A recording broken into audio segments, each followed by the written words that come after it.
What is the deal? What is the deal? Sending folks all across the world. We're back. Super Throwback to the Classic is upon you. The cinematic movie podcast that takes you back to the iconic films of 20 years ago and beyond. I'm your guy, Jay Alonso. With me, of course, is my man over there. Yo, it's D Brown. What's good with y'all, family? Beat Network fam, I see y'all out there. Welcome back. We got a good one. we got a good one today. We got a good one. It was funny because, like, the movie that we're doing today, we kicked around this idea for a minute. Like, we should really cover this one right here. You know what I'm saying? Yeah. I just had a thought about actually writing the notes for this movie. Thought about the next Super Throwback, which we'll get into at a later time. But this is gonna segue. See, I don't even know what he's saying. So I'm interested. I want to, just ease in there. You know what I'm saying? Like butter. You know what I'm saying? Definitely, I'm with it. Besides that, how are you, good sir? How was your week? Yo, my week was outstanding. It is, we getting closer to a lot of good things this month. As you already know, Godzilla, if anybody ain't keeping track, Godzilla and King Kong gonna be scrapping soon. Zack Snyder's dropping his Justice League soon. So I just got done with WandaVision and we still got a finale to talk about. Shout outs to Selena. She is still processing the finale. So I'm gonna let her continue to process, and we got a good show coming up for that one. Other than that, a fantastic week. Right back at you, sir. How was your week? Oh man, I'm having a good week so far, man. We're coming off of I wouldn't say a busy weekend, but I would say that a lot of things did take place. Before we get into the review coming up, shout out to Daniel Kaluuya taking home Best Supporting Actor at the Critics' Choice Awards. He's now 2 for 2. I'm going to assume we're leading right into the Oscars. And like we mentioned, I'll say a week or so ago, me and Duval will be doing a Oscar prediction show. Just added Gwen Neff, Dave's sister, to the mix, and she'll be joining us for that as well. Yeah, Gwen tapped in. I seen it. Gwen was ready. On the 15th of March, so look out for that show coming up pretty soon. I think we're going to be locking that in pretty good as far as our predictions. So far, so good. We'll be looking all right. I don't think you're giving yourself enough credit, sir. I think a lot of your predictions this year have come to pass. Yeah, because the show we had a lot of free time in the pandemic, so I was doing shit. So I knew where the momentum was going, if you will. You feel me? So definitely. So look out for that for sure. Also, what else did I do? I watched some clips of the Meghan Markle Prince Harry interview. Yo, that and what's crazy is this interview has ripple effects. It's really affecting. It's an eye opener, but it's definitely. But is it though? Not really, but I was already understanding. Like I was like, I'm not shocked. But is it though? I knew they were going to shade you the minute you showed up. I knew they were going to shade Royal family racist. Yes, water. Definitely. Wet. Royal family. You know what I'm saying? It's like, don't you watch The Crown, Megan? Oh yeah, watch The Crown, and I know for a fact we're talking about a place where the English language was pretty much invented. Yeah. They saw you and was like, nah, girl, nah, stop playing. Where your boo at? That's your boo. But shout out to Oprah, because Oprah, even at this age now, can still give you a genuine what? Yeah. What? Her journalistic integrity is still high. Yeah, it's like we all know there's no real secrets here. Yeah. Give you that. What? It Oh. was racist. And then she does remember the voice, whenever she switches the voice pattern, and tell me more about, I said, oh man, this is vintage Oprah. Oh, okay. You should tell me who said these words. Yeah, you gotta. Who was it up in casual conversation? What? Oprah and Gail was doing too much for me last year, so I'm glad that she got back on track. And she's going after the real stories. These are the stories that matter. Yeah, you know what I'm saying? Now does the general tearing us world down care? too much last year. now, does the general world care? Not really. Yeah. But no. For Sunday night with nothing else to do, the All-Star game was okay. So I'd rather watch Meghan and Harry If Megan and Jheri is the topic over the dunk contest, that's how you know first we got to retire the dunk contest. Shout out to Dwayne and shout out to everybody that talked about the dunk contest online. Man, I mean, it was hashtag hashtag retire the dunk contest. It was racist, really. How did you feel about seeing Steph and Steph and your boy LeBron just side by side helping each other? I'm not gonna lie to you. I thought the All-Star game as a whole was lackluster as fuck. I felt like there was really no need for it. Yeah. You know what I'm saying? Because we said on Facebook, like, I really am looking forward to seeing what numbers look like in Atlanta now that we're all just open and free. That's what I was going to tell you. We needed it for the economy. Atlanta needed it. Atlanta needed this All-Star weekend. And the audacity of what I'm reading that people are stuck in Atlanta because they didn't buy round-trip tickets. Shout out to Rach. Rach had a story on her storyline. Poor baby. Literally had a GoFundMe saying, "Yo, I'm stuck in Atlanta. I need somebody." And fucking raised $1,600. I said, "Wait, first of all, why's your ticket so high? Where do you live at?" You know what I'm saying? Are you going back overseas? Nah. Second of all, how do you go somewhere with a one-way and not have one way? You don't live there. Yeah, but then again, there's a mythical story, which is not mythical. This footage is of actual women of the evening, harlots, as you will, sleeping in U-Hauls because they were not able to secure rooms. U-Hos, as we will. Also, weekend during the pandemic, that's going to pretty much happen from time to time. But I'm so happy that the ingenuity of their hoism allowed them to go, girls, this could be very inexpensive. We can rent U-Hauls. You see Philly over there? He got a 20-footer. We can all get that motherfucker. Yeah, that is some ingenuity right there. You can never keep them down. They are always finding a way to hustle. Oh man. All right, so the movie, before we get to today's movie, we had another exciting release come out this weekend, and that is in form of 33 years in the making since the first one we've got coming to America, the number 2 America. And before we get to a review of it, it's now been noted that Coming to America is now the most streamed movie during the COVID era. So congrats to them.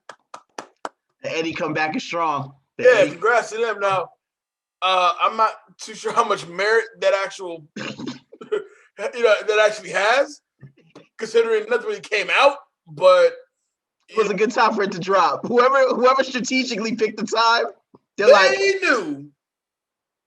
We knew y'all were desperate.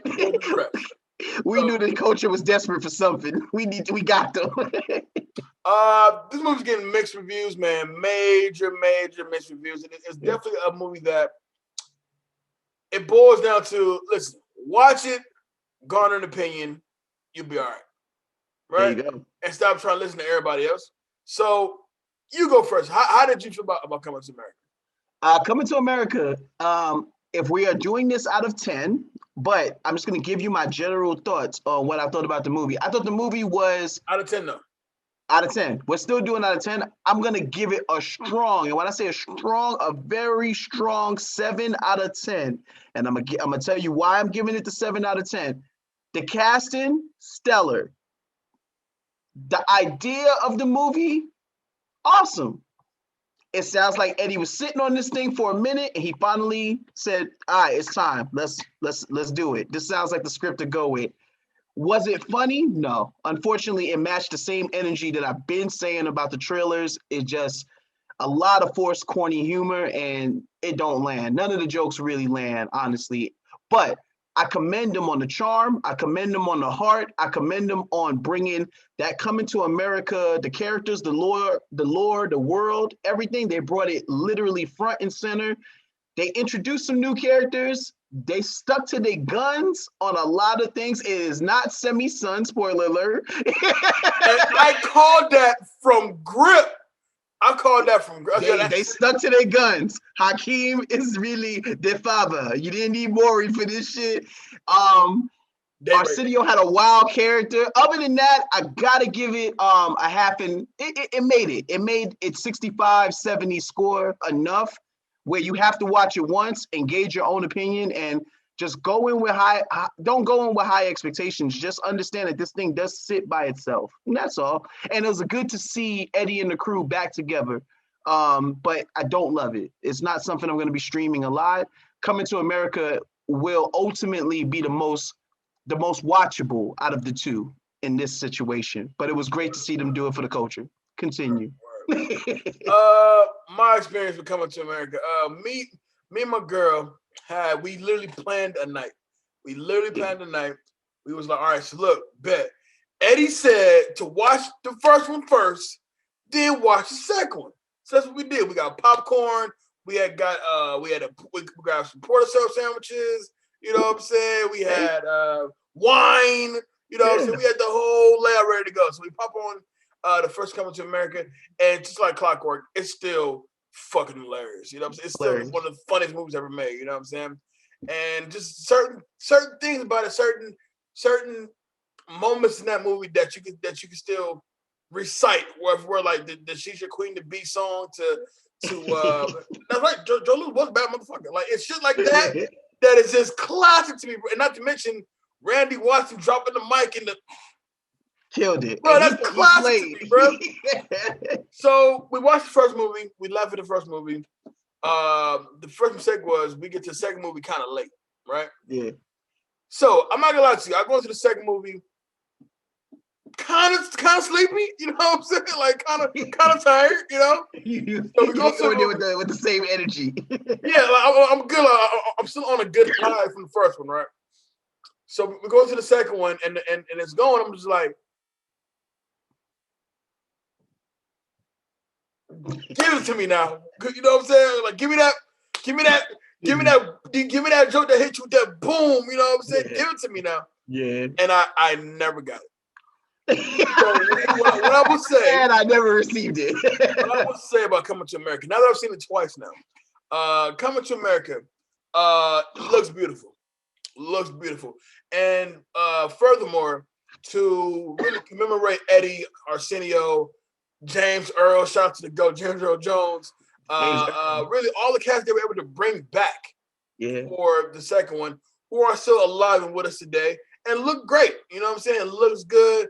It's shot incredibly well. But they spend more time chasing the joke than giving me a story. Yep. Right? And that's where the movie really does have its faults, because they really do spend more time. All right, here's a joke. It's hitting, right? No, it's not hitting for me. Like I don't get it. Like I actually like Jermaine Fowler a lot, but this role wasn't for him. No, this wasn't for him. You know what I'm saying? And this is no hate to that brother. This dude is not trash in any sorts of the way, not butt cheeks as an actor at all. It's just for this vehicle, why they picked him, I'm a little boggled because his jokes were not natural to me at all. Like it felt like a script. It felt like they were reading a script. And furthermore, you really shouldn't go into Coming to America expecting them to top the first one. You'd be a fucking fool if you did. But furthermore, you really shouldn't go into Coming to America expecting it to be just on par, on level with the first movie. Nah. You can't. That was lightning in a bottle. You can't reenact that again. No. And that's where the movie kind of falls between the lines, because you have this thing where it tries to be almost like a parody of itself. Right. Because, for example, I told you, me and Anika, we watched Coming to America 1 and they watched Coming to America 2. When they throw fucking clips from Coming to America 1 and Coming to America 2. Yeah, they didn't need to watch it again. They hit you with some recaps. Like it's like they was like, all right, let's bring everybody back up to speed, you know, which by the way, I thought that was real marvelous of them to do the de-aging technology. Now, I will say this. I was preparing to do this review to shit on that, because when I first saw it, the aging part, I was sleepy. Like I said. You didn't get a chance to really look.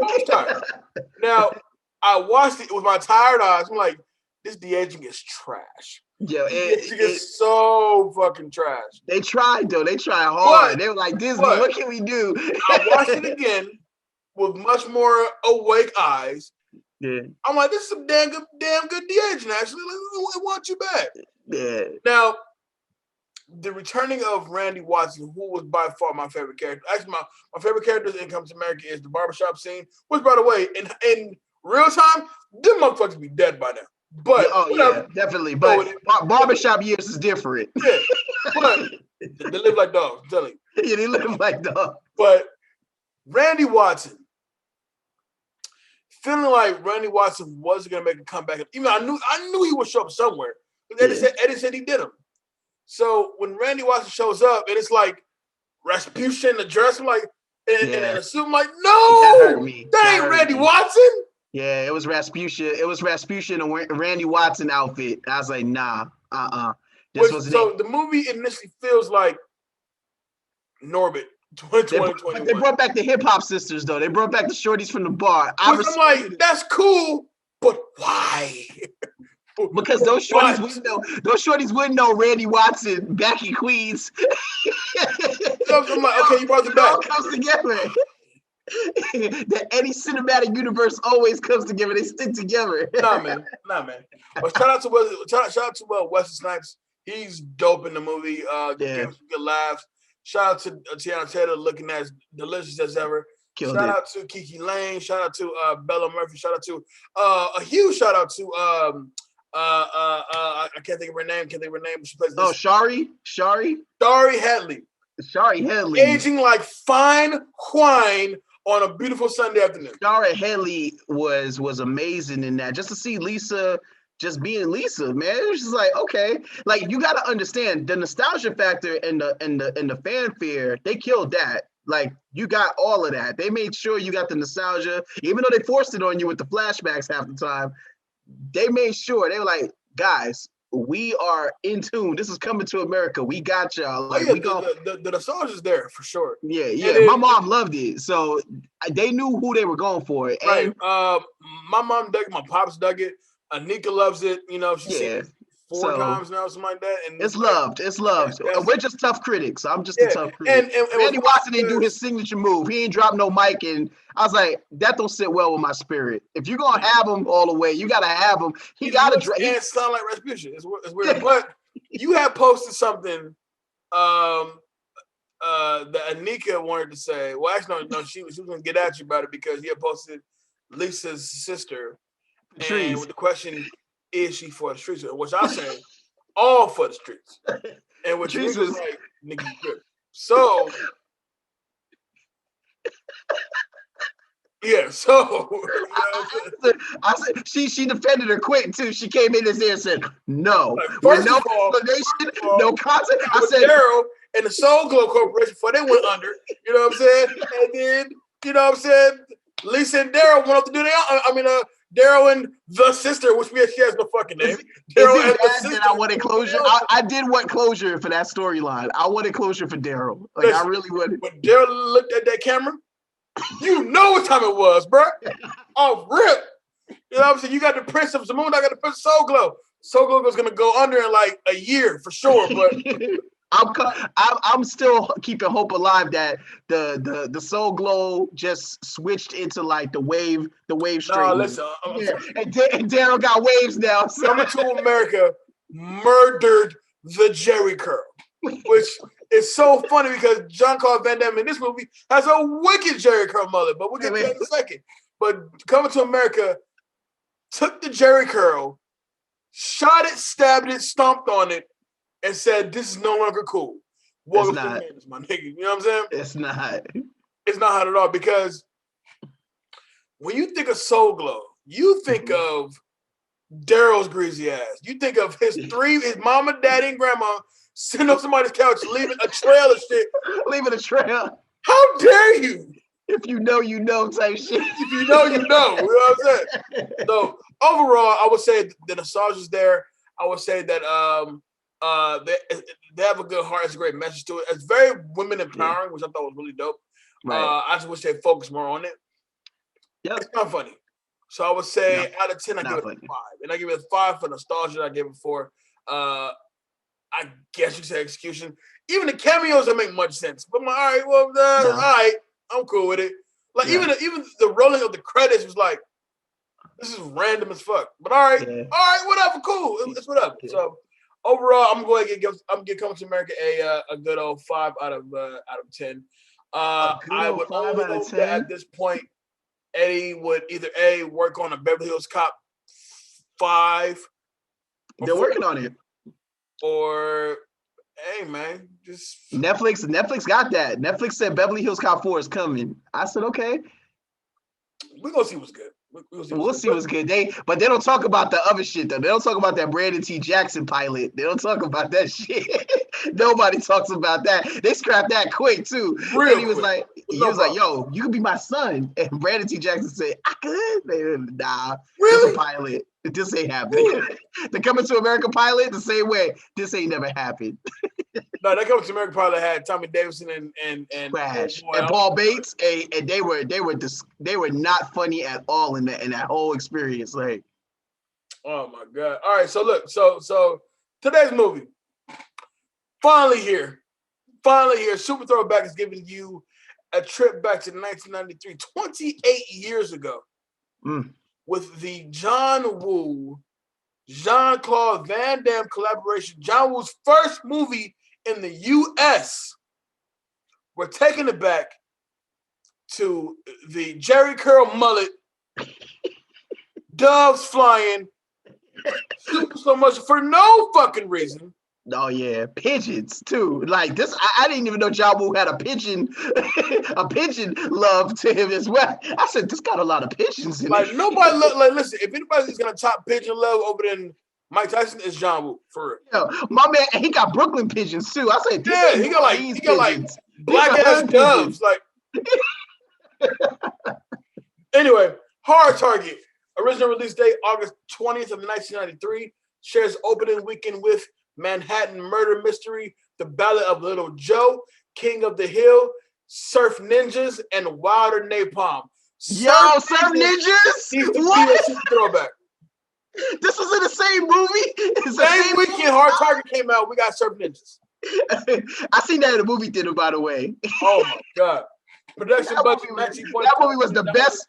That was the best thing since Three Ninjas to me. I said, wait, God. This is it. Box office total, $74.2 million.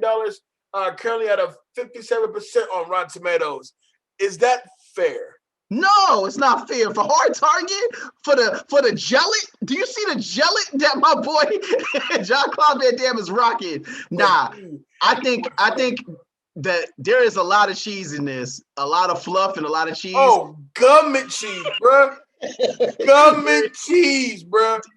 But this is a big but. If you don't care about Jean-Claude Van Damme nailing any of his lines and acting like he emotionally wants to be there, if you don't care about anything like that and you're just here for the action, this movie at least deserves a 75. I'm going to give him a 75. Here's the thing. The plot of this movie is nuts. It's nuts. But I'm into it. It's like, overall, we're talking about a group of rich white dudes who pay to hunt people. You know what I'm saying?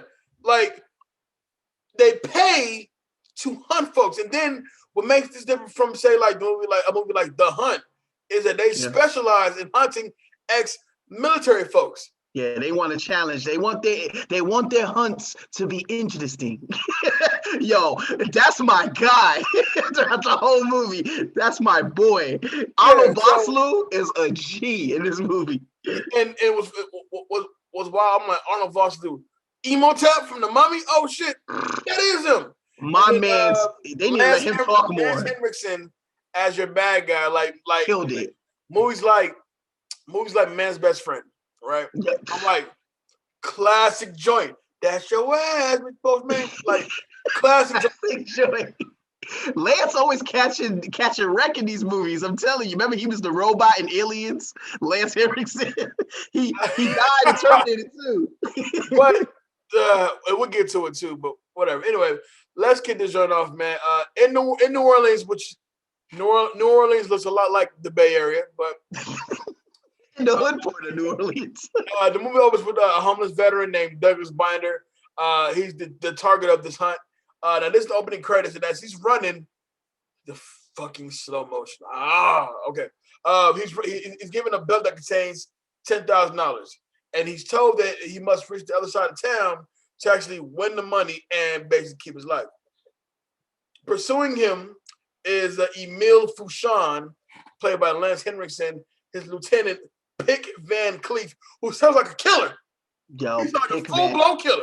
Pick Van Cleef is probably one of the best villain names I've heard in a while. He's a motherfucker that will kill you and smile like, I know you wouldn't want to hurt my feelings. Are you sensitive? Okay. Okay. He's a businessman named Mr. Lopaki, Fouchon's client. So they're charging $500,000 per hunt. Yeah. That is rich white folk shit, because you got to be really into the idea of death and taking a life. Mm-hmm. You want to pay that amount of money to, not only because, and when you think about it, this is a hell of a deal, because for $500 we can hunt this motherfucker and we'll get rid of the body for you. We get rid of the body. Give you the perfect alibi. We pick a good target for you. Like they were like the hunt concierge. They had that shit on lock. Yeah. Even what's crazy is Hunt Enterprise. Pick really was like a horrible villain, but when it came down to it, as a CEO, or he was like, I guess you could call him the supervisor. He made sure you got a virtual tour. He made sure you had refreshments. He made sure. He said, okay, we'll be sending some paperwork in the morning. We'll see paperwork in the morning. We have pretzels and water over about the presents. Thank you so much. Oh, by the way, ring the bell just to signify that we made a deal. Like, what? What the fuck is over there? Yeah. We got another deal today, guys. Oh. We got another deal today, guys. On the count of three, say death. Say slow-mo. We're good. So this cat binder who's running, obviously he doesn't make it to his destination. He gets 3 crossbows, which I assume they're metal. 3 metal crossbows in his ass, and he dies. Van Cleef retrieves the money belt. So I guess the point of this money belt is that no matter what lucky schmo they put this belt on, we'll get it back. Yeah. you won't make it to where you need to go. And I'm gonna be honest with you, for some rich brothers, they real petty for really ripping that belt back. They always come back with his money. Smoky everywhere. They be like, I'll just be taking that. You don't need it. You ain't gonna be using it. From then we get the introduction to Yancey Butler, the character named Natasha, which was funny because Los had asked me, "Where's Yancey Butler at?" Right, and my first response was, "I don't know, but I think she's smoking a lot of cigarettes."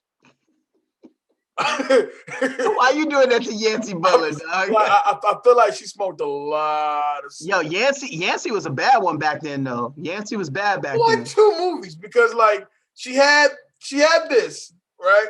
And she had Witchblade on TNT. No, she didn't drop something with Wesley. She had Drop Zone with Wesley. No chemistry. You notice no romantic chemistry. She makes sure not to have no romantic chemistry with nobody. She smoked Newports. Yeah. Oh, she definitely was smoking a pack of Cools every day on that one. But she's the mom in Kick-Ass, and she had a raspy ass voice in that. I was like, yo, Yancey, what's good? Like, it's times hard, baby. Like, talk to your boy. You know what I'm saying? But no. So she's getting jumped by these muggers, which it's the 90s. So you know that not a single camera phone in sight. Not even that. They just allowed this to happen in broad daylight. You being the lone chick in this weird town, you better get jumped by because they saw you flash your wallet. Oh, she got grub. She got grub. Why is it that obviously this is when we get our introduction to Mr. Jheri Carmella himself, Chance Boudreaux, Jean-Claude Van Damme, who steps in to watch her, to help her from getting this initial mugging, right? But it's a classic 90s scene when it's like 8 motherfuckers and this one dude, and they're kind of like waiting in line to fight. You know what I'm saying? Like, they could have jumped him, but they waited for him to do his Power Ranger fucking intro first. You go first. You go first. You know what I'm saying? And he's able to kick all 5 of their asses. Yeah. Not a scratch on him. And everything is in fucking slow motion. Walking away in slow-mo. Like, when you really think about it, John Woo's career was supposed to be in the 90s. Yeah. Because this technique would not fly in the 2020s. No, unfortunately not. And it's so sad because you can see the gelid stunt double a lot in this. Oh, I seen it a lot. I said, Jean-Claude, you ain't do your own stunts when you was walking in slow-mo? Like, I'm not supposed to know that's another gelid that's not you. This gelid was huger, too. I was like, wait, you found another gelid wig to put on a random dude to have him do like I thought Jean-Claude's joint was his.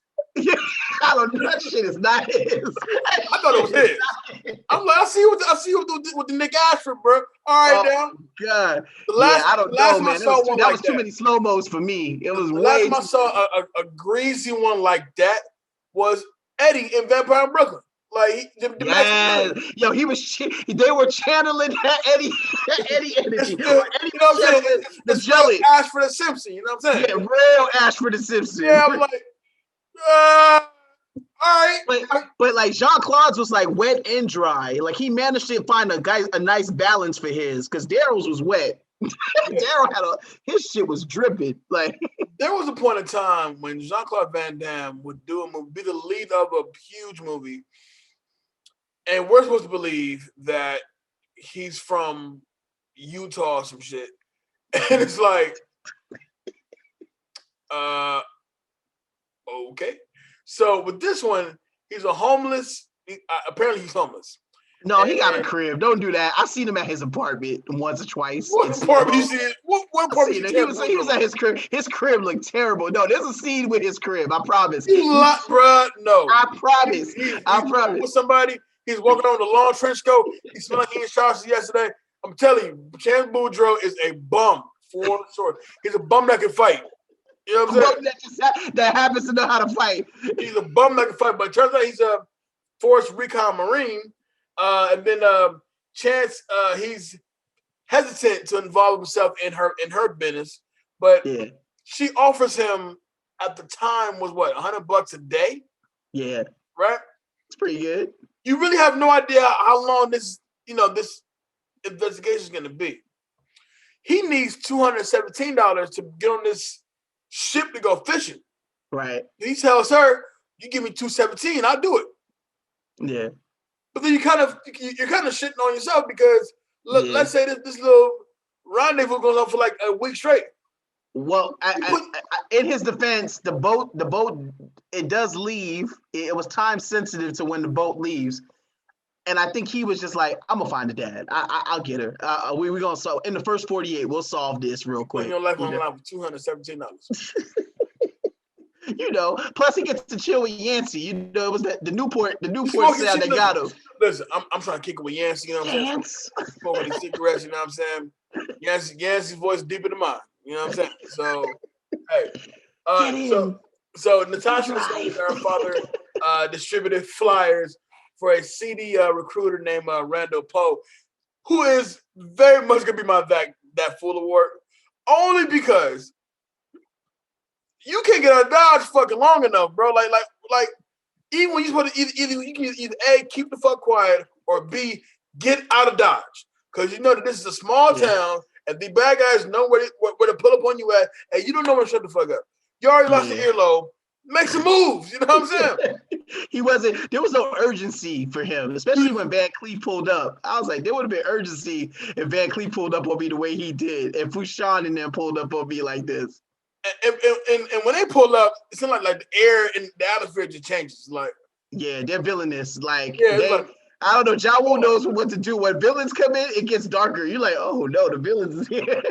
Oh my god! All right, so he's been secretly supplying Fouchon with homeless men with war experience and no family ties until he fucked up and he got Natasha's dad, who at the time had no family ties. Natasha.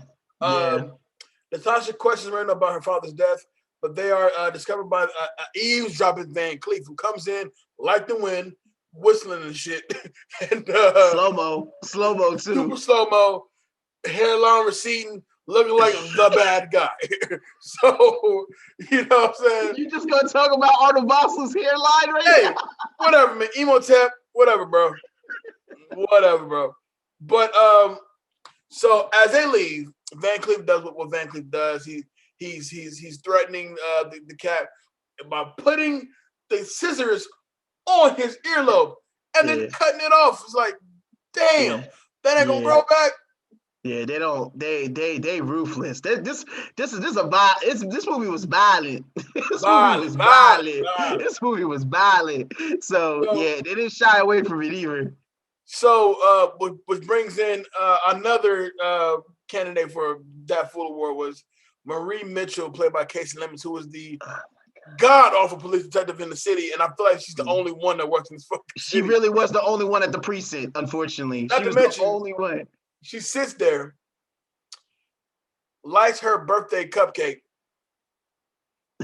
gets a victim, puts that birthday cupcake while still lit in her desk. So now you're a fucking arsonist now, because that whole desk could have just burnt down. It made no sense. I didn't get that one. I didn't like the whole scene. The whole scene was terrible. Oh my god! I'm like, do you solve any crime in this bitch? First off, you know what was crazy? She was the only one not outside, I guess, picketing. They were on strike. God knows why New Orleans cops is on strike, but she's the only one that said, "I'll come to work. Why not?" I'm like, so I'm not gonna do my job though. Doing my job, nah, we ain't gonna do any of that. Like, you're the only cop that works in the French Quarter, which I'm assuming that we're in the French Quarter, but you're the only cop here? Oh. And if you're the only one, I know our case ain't getting solved. I know it's not. He said, come back tomorrow. Come back. I'll fuck with me later. Come back tomorrow. I got you. I like that Yancey used the Newport voice on her like this. If you don't want to do your job. Well, if you must know, I don't, but whatever. So go ahead, check them homeless centers, check the missions. Like, call around, call a few folks, you know what I'm saying? But be careful. Me, you know what I'm saying? I got you. Avoid Nellis and Charleston, because I don't want to find you in the missing reports tomorrow. with a metal arrow to your shit, whatever, you know what I'm saying? But so she finds out that a charred body is discovered in the ashes of a burnt down building, and the death is deemed an accident. But Chance searches this burnt down building because he's Chance Boudreaux. He can do shit like that. He goes to search this building and he finds a pierced dog tag which belonged to Minor. And of course, right on time, him big in this building, Van Cleef and the goons are in there. Yeah. And they sized him up. They sized him up. They made sure to get him shook, get him scared. Which brings me to my first quote of this movie. They beat up Boudreaux, right? One of the goons goes, tell that girlfriend of yours to point her titties north and step on the gas. I was like, they found the worst Sons of Anarchy. Tell that girlfriend of yours to point her titties north. Yeah. Step on the gas. You better get going. I don't like how they did Randall. Randall was my favorite one when he was like, wakey, wakey, you fat fuck. I was like, damn. Wakey, you fat fuck. Like, Randall had it coming, bro. Yeah, Randall had it coming. We keep going. Yeah, there's a lot of the villains got good lines in this. Oh my god. So Chance, they beat him unconscious to scare him off, and Natasha out of town. When he recovers, he offers the detective the dog tag as evidence that Binder was in fact murdered. With the investigation getting closer, Van Cleef and Fouchon, they decide that they want to leave town. You know, like, we've done our last hunt. Yeah. They smart. They know. Obviously, shit's getting kind of hot. You know what I'm saying? And they began to tie up loose ends, which cuts to the medical examiner who is on panic mode, off grip. Off grip. My man said, I'm not getting caught for y'all shit. But what makes the scene so funny though, right? Mitchell walks in and goes, all right, so let's try this again. Let's do XYZ. And this time, how about you give me this is what I need. The camera pans out like this.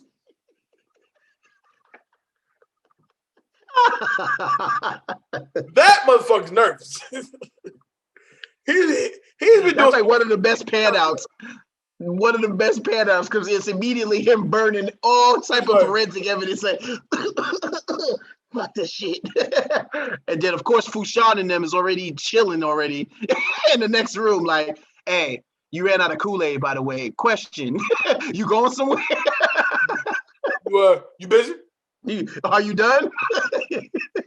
So we get another hunt featuring Elijah Roper, played by Willie Carpenter, I believe his name is. Yeah, man. Good brother too, man. Good brother, man. And he was a friend of Chance Boudreaux's, and he ends up joining the hunt. And they show his. Trust me, the first hunt, the dude gets kind of far. The black dude didn't get far at all. No, he didn't. But they let him go out. They let him go out with some dignity. Like he's like, I ain't going out like this. He said, yo, this is why I love that scene, only because I felt bad for him when he got into town. But when they were in the graveyard, for example, and the homie finally got him dead to rights. He's like, yo, man, finish him off. So we could, I want to be here. Fushan's like, I want to be out here all night. Let's go. He was like, I don't want to. He said, what? You paid $500,000 to find out if you a man. You got me out here in the graveyard. Boy, he said, boy, if you don't go out here and finish if you don't go out there and finish the damn job. He said, you could have went fishing. These motherfuckers, man. I'm so tired of these. Yo, I like the fact that he made a cool $500,000 and he's still complaining like this. These motherfuckers. You decent, bitch. That's what I got. I set up this hunt. I went to great lengths to set this hunt up for you. You want to come to me complaining and shit? So I felt like the fact that he got a chance to kill that guy, he at least got a chance to go out on his terms. He bust some shots at Fushan in them. That's the closest. I mean, considering he did bust shots back, that was dope. And also, by the time he realized nobody on whatever street he's on is gonna help him, he's like, oh, it was terrible. Yo, Sam Raimi's brother was like, I ain't got no change, man. I said, don't talk to him like that. I was so offended. I was pissed. I said, Ted Raimi, I'll smack the shit out of you when I see you in person. Hey, relax, my G. Hold on. Not all of us need change. We need help. Call the cops. He's bleeding. So he gets shot down. Chance kills a handful of them and escapes with Natasha during another scene. And Fushan now needs to assemble mercenaries in a team of 5 hired hunters to continue the chase, because before they leave New Orleans, they gotta take out Chance Boudreaux. Yo, he assembled laser, blazer, taser, azer. he assembled them quick. And the good old cigar smoking cat who he called his goons quick. Yo, his Goonie squad was on retainer. He had them. So that brings me to another point. When they escape, when Chance and Natasha escape, we're like some sort of a swamp, right? We're in a swamp.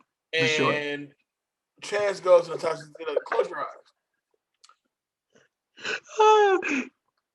And long story short, Chance pretty much jabs a snake. Don't be shy. He fucked that snake up. He punched the shit out of that snake. Pop. That snake was like, I ain't never seen no shit like that. I was like, how hard did he hit that snake? Yo, he knocked the shit out of this snake, bro. But the best part was he had enough time. He had enough time to leave like a Kevin McAllister booby trap. I'm like, only Jean-Claude Van Damme can punch a snake and the snake go to sleep. You know what I'm saying? That was some Steven Seagal shit, actually. Yeah, I would have never. I thought, if anything, Jean-Claude should have kicked the snake, but that's another story for another time. Bit off the rattle and then set it up for some other shit later on. Now, okay, Chance leaves Natasha. Take your time. Hey, take your time, King. Yeah, it's hard to move on to the next scene after knowing that somebody punched out a fucking snake.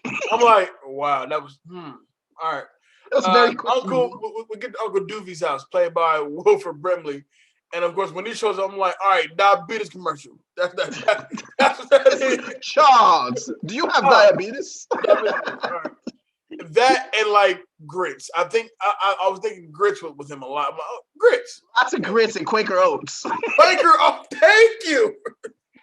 Yo, just seeing him was mad funny. I was like, you don't belong here, but I'm entertaining. Yeah, you don't belong there. Then it's like, where are you from? Because if this is the Bayou, you're talking with this Spanish thing. I'm like, where are you Charles, Uncle? But you know what? I thought like there could be a prequel for Uncle Duval because Uncle Duval was with that life. Shit would be like 1850, bro. Like, nah, we good. They must have talked back then like real old school French. So I'm guessing they got to be French, man. They got to be. Even they were confused at that.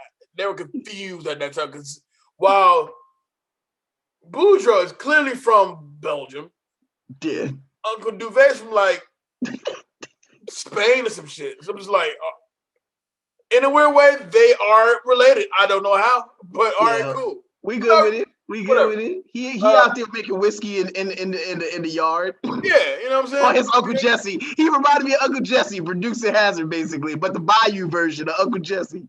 Out there tasting, you know what I'm saying? Not a big deal. He said, this tastes close to Henny. Yeah, I did good. Yeah. So Chance, Natasha, and Duval, they lead the hunting party to the Mardi Gras graveyard, which is an old warehouse of old damaged Mardi Gras floats and statues, which is, and really, when you think about it, if you was in that room, that's a creepy ass room. It was creepy, and it was very convenient for the third act, if you don't mind me saying. Oh, you mean like it being like Duval shooting the motherfucker through the exact hole he's standing in front of? A lot of people were in some clever spots to die. In this way, it was almost a booby trap if you really think about it. In come the doves. So they fight. They kill off Fouchon's men one by one. Van Cleef finally gets his, and his death wasn't as satisfying as I wanted it to be. No, it was satisfying for me. You know why? Because they got to do, I guess, the Nick Cage and John Travolta. John Woo bit his own shit. Couldn't believe it. He bit his own. That was the early face-off track, but I just liked the dialogue. It was like, he said, "Yo, Boudreaux, man, you really out here." I thought Van Cleef, he did the whole like, yeah. This fucking guy already. Jesus Christ. Yo, man, honestly, you had to like that death. My man jumped through the window, full wet mullet.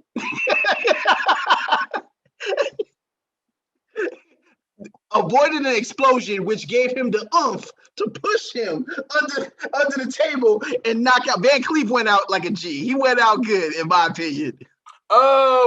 Which also brings me to my next note. After Van Cleef is dead, right?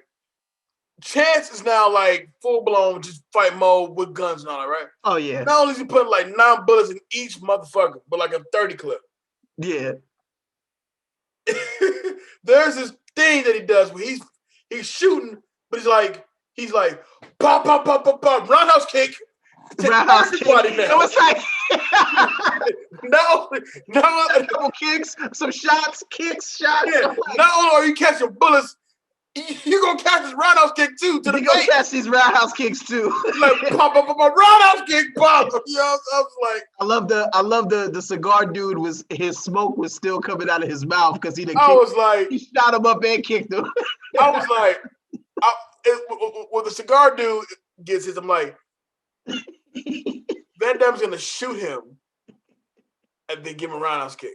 And if for some reason he's gonna shoot him again. And that's exactly what happened. I was like, yeah, that was a guess. John Woo, I think of John Woo as a director that says, I can play off of like my lead actor's strengths the same way he did with Tom Cruise. He just happened to get Jean-Claude Van Damme for the first one. So he's like, okay, you can kick. We can use that. He said, how are you with guns? And he said, okay, we can use that. Good, we got this. You're invincible, dude. You can kick people and you can shoot. Oh, you got this. But it's like those stunt double flips, those random front flips that he was doing in slow motion. Yeah. Unnecessary. Chance Boudreaux did not need to be doing this many flips. I said, nah, stop the whole production. Who authorized these flips? I was just like, the shooting with the roundhouse kick, which that just wasn't right. Yeah, that's a dope combo. You ain't not gonna do that if you was in a real panic. If you was in a situation where you got some dudes really following you, they coming for you. You ain't gonna shoot them and then roundhouse kick everybody in your sight. I mean, if you have the opportunity to pull it off, by all means, roundhouse kick him. You know what I'm saying? You know what I'm saying? It's like, cause think about it. The person who's taking these bullets have no idea what's going to happen. Like, it's already bad. I'm taking all these bullets. Roundhouse kick. Like, I didn't see it coming. Yo, you want to hear the crazy part though? Cigar guy, the gun was upside down. He killed him. He had time for him. And that's kind of foul, bro. If you're gonna kill me, don't turn the fucking gun upside down and keep me like a bitch. He fully disrespected. He had the most disrespectful death of everybody, in my opinion. You gonna let the tobacco just sit in my mouth like that? Oh, you foul for that, bro. You foul for that, bro. During the fight, Duval takes an arrow in his chest, which would have certainly killed him in real life, but it didn't. And Chance charges him, fighting against Fushan. Now, I've always said that Lance Henriksen's voice was real deep and like eerie, right? Yeah. I'm trying to figure out, does Lance Henriksen get any kind of wound? Because if you notice that when we get to the final fight between them two, between Chance and Fushan, yeah, he's got the gun in the sand. He's kind of doing this whole thing. He keeps doing this. Yeah. Come on and fight. I'm inevitable. And I was like, did I miss a wound? Because he's really like feeling some sort of pain. Yo, Lance was on fire like a hot minute ago, too. Yo, that kick he got in his chest, that shit, it was probably one of the roughest kicks I've seen Jean-Claude Van Damme do. Shoot him up, roundhouse kick. And then, off they go. So him to have this gun that only has one bullet, this musket that he has. So is that one gun that has one bullet in it. Yeah, like, this is not effective. You need an automatic machine gun at this point to stop Boudreaux. You over here playing with this. So tell him how Fushan goes out. So my boy Fushan, first off, shout outs to Fushan, because Fushan did not want to go out easy. You're not going to just roundhouse kick my whole crew. And, you're not just going to kill my boy Pick and think I'm not going to have something to say about it. Lance Henriksen of the Oakland Van Cleefs. He said, okay, you killed my boy Pick. I got you, Boudreaux. I got your girl. I got Newport over here. I like that he actually hits Boudreaux with the lumber that was on fire. Of course, Van Damme is able to hold on to this burning lumber for at least 5 minutes straight and have all the flashbacks, which was in slow-mo, right before he decides. I'm like, your hand should be cooked, nigga. But the best slow-mo of the movie is he gives him 90 roundhouse kicks. He pulls out a grenade. You see the slow-mo of the pin going up. You see Lance Henriksen's face like, oh. So that's what you're going to do to me. Oh. Yeah, he goes, this is how I die. That was a good one. So he throws that shit in his pants. And then, of course, one more kick for good measure and a nice headbutt. Sends my boy flying. Lance Henriksen actually stops the grenade, but he kept the spark in the grenade pin too close. He said, whoa. And actually says, whoa. He says, whoa. Oh man. And cue straight to the end. That was some funny ass shit because it really ended after that. Like, all right. Which is funny because that's what Lo said. So this is when we walk out the theater. Yep, this is it. You don't get a kiss. Like the hero don't get a kiss. Nope. They don't get that Carry out cheesy Quaker ending. Oaks, and there's your movie. There's no like, hey, I got a boat to catch or none of that shit. It's just end credits. We're out. Nope, born on the bayou. That's born on the bayou. That's all you're gonna get now. So that is Hard Target. Simple, very simple, yet very effective. Very satisfying 90s action movie. And John Woo, to his credit, John was a really good action director. Some of these stunts are crazy as hell. Some of these stunts are wild. Like, there's no way you're going to be on a dirt bike or a motorcycle and do a whole while the shit is on fire. We didn't even talk about it. I didn't want to bring up the bridge. We didn't talk about it, but I didn't want to bring up the bridge. The bridge was wild. Like I said, none of that can happen in real life. None of it. And it looks beautiful. We're talking a dirt bike. A dirt bike. That's leaking, by the way. Leaking gas. Leaking gas. And a van. Playing chicken. Playing chicken. I'm going to jump on this bike. On the bike. Hold my balance. While the bike is driving itself. While the bike is driving itself. Shoot at this van I'm playing chicken with. And with a handgun. On said van. With a handgun. With a handgun. And land on my feet. And keep shooting. And make sure that they explode, because I know there's enough gasoline leaking from said dirt bike. With complete disregard. Complete disregard. For Yancey. Tasha over there. Yancey could have blew the fuck up for all he cared. Like, he's like, I'm going to make sure I get this. Yeah. Man. All right. Takeaways. Wow. All right. Takeaways. Duval. Who's going to get that guy award? That guy award goes to, Van Cleef is hands down one of the best sub-villains of our time, of our generation. He gets all the props in the world for this. And just his dialogue, he's very smooth. He's calculated. He kept it professional every time. He actually was like, we're tracking Boudreaux. We could take Boudreaux out from the air. He said, I don't want to take him out from the air. Any idiot can take him out from the air. I want to be a real movie villain and fight him on the ground. He's like, no, that's just fucking retarded. Let's just shoot him so we can leave. Like, why are we playing? And he was or I could do what I want.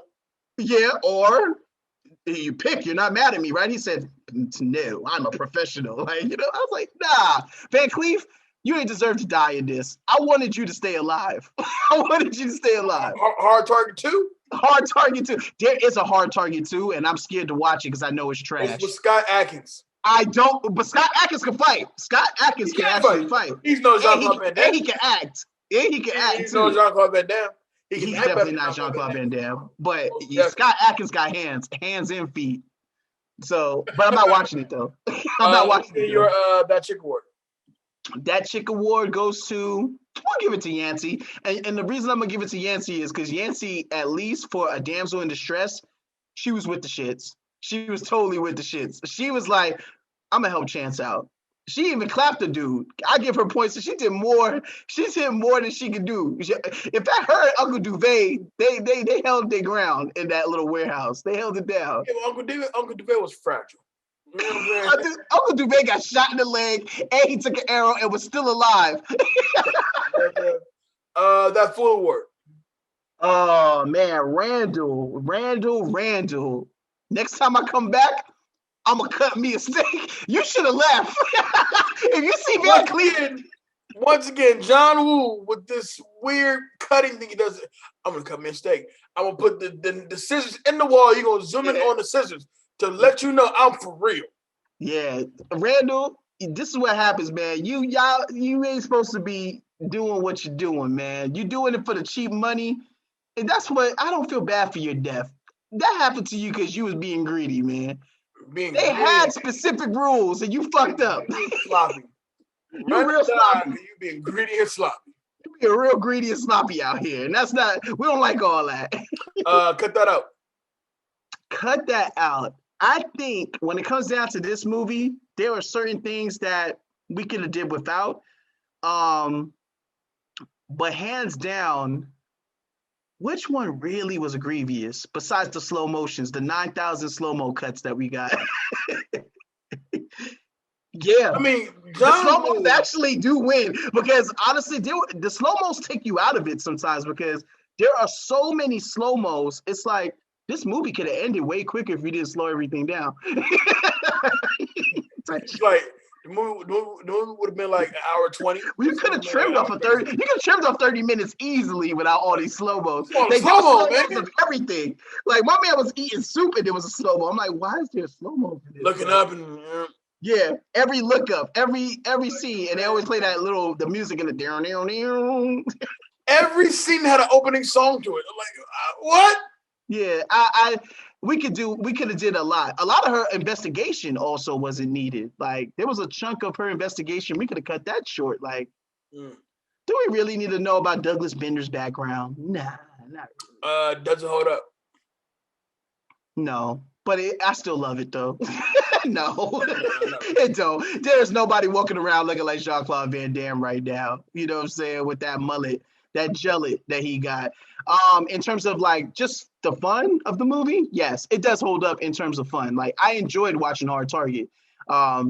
It's still one of those 90s action movies that is so over the top that it has its own place in cinematic history. And it's early Jean-Claude Van Damme, which I like all his early films. And this is probably one of his best in terms of action. Like you get to really see him actually with guns. Like he normally don't have like a lot of guns. He's normally a fighter, you know? So John Woo was able to bring half blood sport, half hard boiled. And he just said, this is going to be an amalgamation of both. And there you go. Like, nah, but all right. You didn't buy it? You didn't buy any of it? Nah. It's terrible, but I enjoy it. I don't know what it is about Hard Target. I think Hard Target is just a funny action movie that define hold up. Define hold up. I mean, would you watch it again? Obviously, you'd watch it again. I'm gonna watch it again. It holds up for me. I'm okay with Hard Target. It don't bother me, but all right. Iconic scene. Iconic scene has to go to my boy Cigar. Cigar sticks out because that is a wild. It's just a wild way to kill somebody. Like shoot them and then do a slow-mo roundhouse kick. And then the smoke is still clear. Also, the face-off, like I mentioned before, Van Cleef and Boudreaux getting a chance to reload their gun. They're listening to each other reload their guns. He's like this. He's like, Boudreaux, I know you wouldn't want to hurt my feelings. You know, you get his last catchphrase. I thought that was cool. There was some really good action beats in this, man. Boudreaux was looking crazy out here with the gullet and the kicks. Word. For me, that guy's gonna be Boudreaux because, well, simply, Van Damme got paid to kind of do nothing. You know what I'm saying? I'm gonna shoot you, roundhouse kick in the face. I'm gonna do some flips that may or may not be me, and I'm gonna let this Jheri curl mullet be as luxurious as possible, bro. Delivering the lines. So what happened to your papa, your mama? So tell you and your boyfriend that hunting season. You calling me great? You know what I'm saying? he had time for his catchphrase. Hunting season is over. Now you're the one who's targeted. Like, yeah, man. You know what? I typically do enjoy Jean-Claude Van Damme movies. Like I like a good majority of them. So it was cool. He was cool. Yeah, it was cool. Enjoy. It was cool. That chick award, I would give it to Natasha, but she was just, you offered to pay that man $217 to risk his life for your daddy. Nah. But he's gonna pay more. He took the $217. $217. But she never paid him, one. And number two, technically that chick award is gonna go to the waitress who let Boudreaux slide. The coffee? He literally gave her like 75 cents for his meal. which involves the conspiracy of him being a bum. And her hairstyle is wild. Like her joint is like a hair-shaped hat. You know what I'm saying? It looked like her hair looked like she had a brim on her fucking head, and that's all hair. So yeah. Okay. That's the wildest that chick award because I didn't even remember her. That's right. The sister in the back giving niggas discounts on gumbo. That's my dad. Word up. The gumbo chick.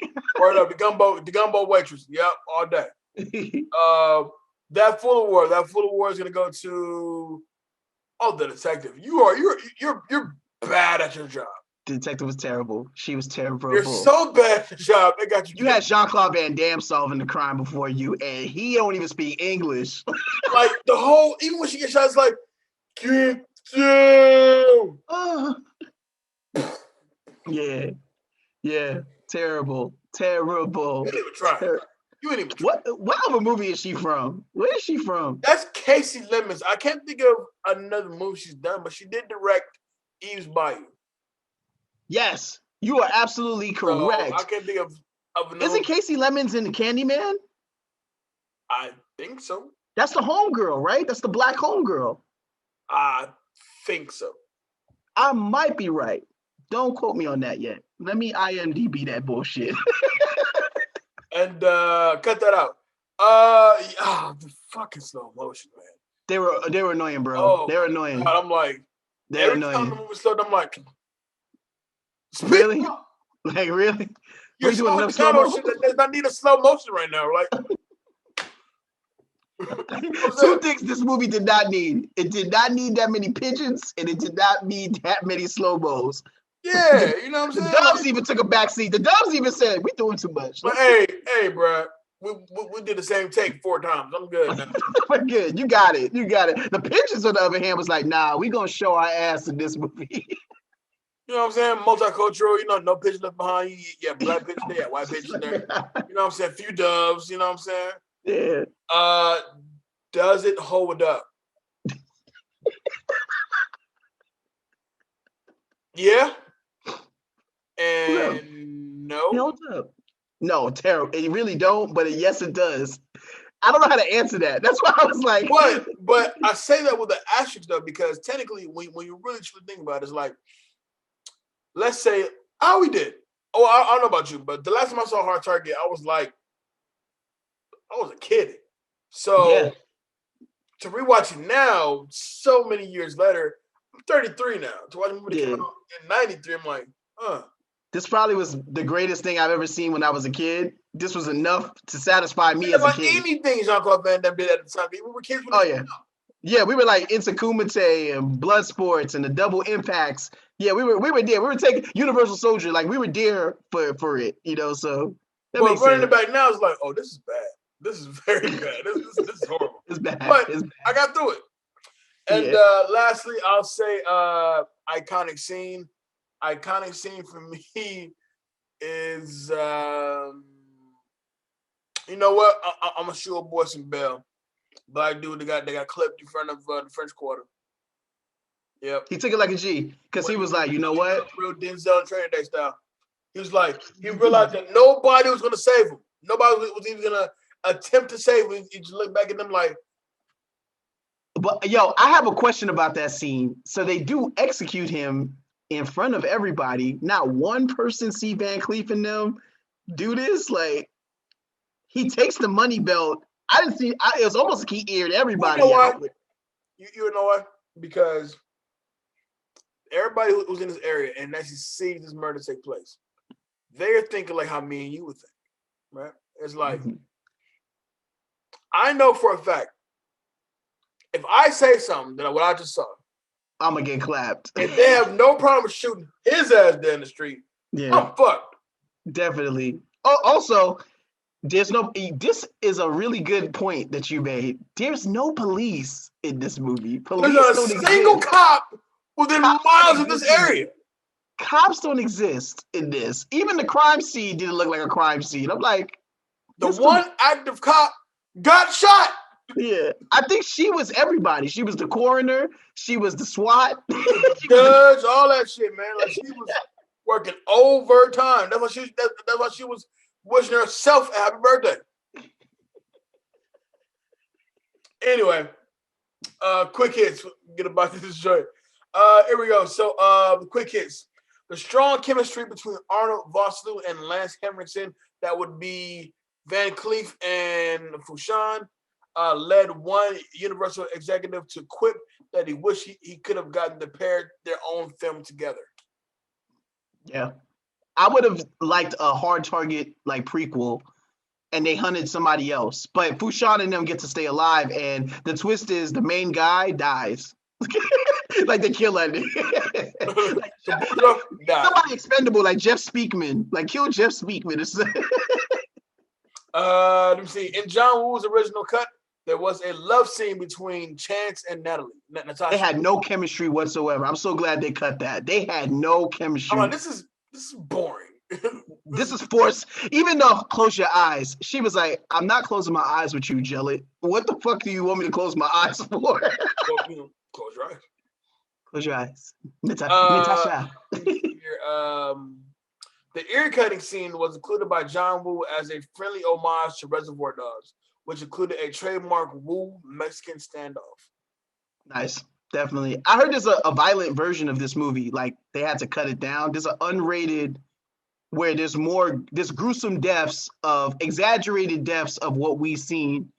There is a cut that's longer of this film, and I don't want to watch it. It's funny you brought that up. Production lasted 74 days. However, the film was put on a tight schedule by Universal that allowed only 65 days of shooting time. This put a lot of pressure on John Woo. He was also pressured by Universal to tone down the violence and body count that they had seen in his Hong Kong films. So he went for the gauntlet. I'm killing everybody. Yeah. If you guys watch Killers or Hard Boiled with Chow Yun-fat, those movies are violent. Like John Woo is a violent. So the fact that they got him to tone this down and it's still violent to me, I do kind of want to see the kills now. I kind of want to see what he shot before they snidered him, because this shit got snidered. The first preview did not go well. John Woo used a lot of dissolves for scene transitions and found that they confused American audiences who associated them with flashbacks. They also had trouble with slow motion associated with commercials and violence. According to Woo, several people walked out. Yeah. Really? Yeah. I guess movies wasn't that violent back then, but I always remember them to be violent. I thought 90s movies were really violent. At that time? Hell like yeah. RoboCop. Watching RoboCop die was the most violent thing I've ever seen in my life. And they said they toned that down. I said, you toned down Murphy's death? Murphy got murdered. Like, and with his arm off. And last but not least, director's trademark. White dove flying into the scene. There we go. Well, that's Hard Target. We finally got it done. We've been talking about doing this movie for a good 2 months. I'm glad we were able to get it through. Dave's on vacation, obviously, so Duval will be back with us very soon.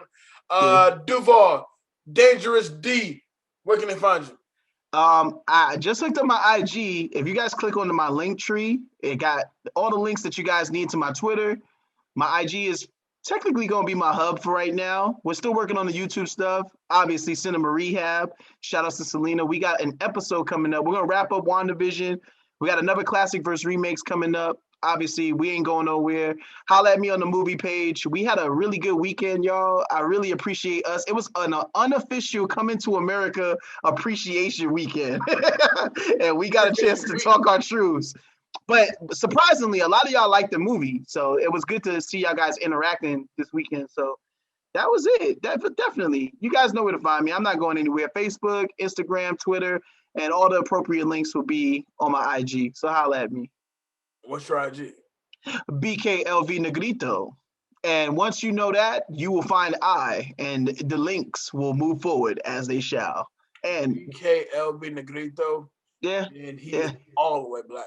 Just like all the way. I had to remind them. I I don't know. Duval seems kind of Dominican to me. Like, yeah, it's weird, right? You know what? The Duval actually is French. You know what I'm saying? Me and Boudreaux.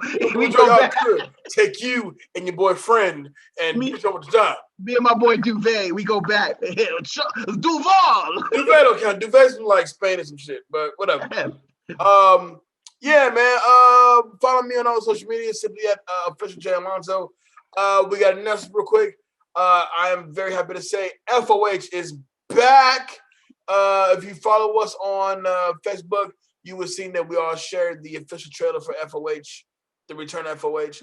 It's going to feature the Money Podcast. That's Dwayne, that's Rob, that's Tony, that's Sarah. I'm very excited for that one. That's gonna be good. That's gonna be good. I'll be in the comment section wilding out, y'all. Oh, we're gonna be in the comment section. Wow. I love the comment sections for those are crazy. That's going down March 21st. Look out for that one. Look out for that live on Facebook. As well as, like Duval said, the Back to Classics Facebook page is up and popping. Go ahead and jump in there and join the conversation. It's always fun to talk movies with these people because, hey, what else we gonna do, right?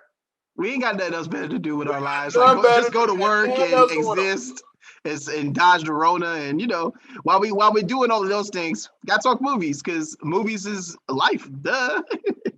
Duh. Where you been?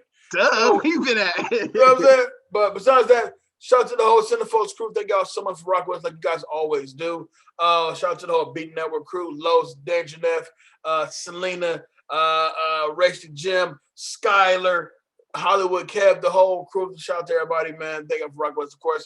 And we will see you next week right here on Back to Classic. Whoa. Let me stop you before we leave. Hold on. You was supposed to tease me for the next super throwback, or what were we supposed to? I already said it. What? Wait. Oh, just the FOH or? Surf Ninjas, nigga. We doing Surf Ninjas? Surf Ninjas, nigga. Yo, my bad, y'all. I missed that. I didn't know he said that. All right. Peace out, y'all. Peace and love. Y'all, appreciate y'all. They will have blah blah blah. There's gonna be a guest on the show as well, and of course, Danger Neff is back in April, in which I'll be probably getting ready to take my vacation soon. But I'll be here rocking. It is what it is. Love. See y'all next week. Peace. Peace out.